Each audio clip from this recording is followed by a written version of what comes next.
on nous demande ici de déterminer les racines de ce polynôme-là, sachant qu'il admet deux racines dont le produit fait -1. Notons x1, x2, x3, x4, les racines de ce polynôme-là.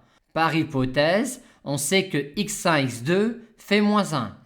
Maintenant, si on identifie dans cette égalité-là les termes constants, on obtient cette relation-là.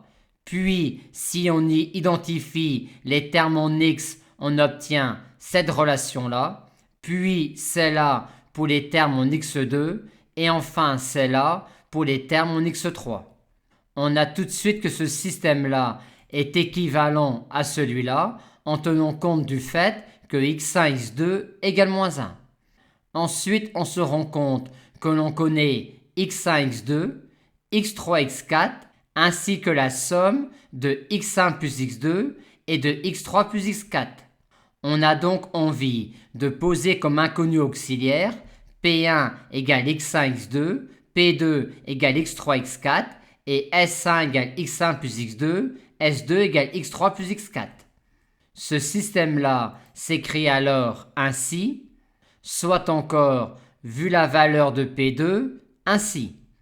De ces deux lignes-là, on en déduit la valeur de S1 et de S2 qui est compatible avec cette ligne-là.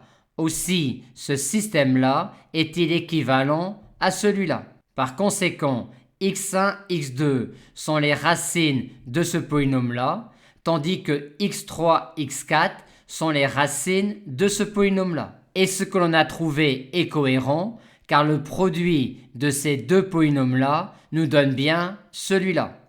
Et on conclut ensuite facilement en déterminant les racines de ce polynôme-là et de celui-là.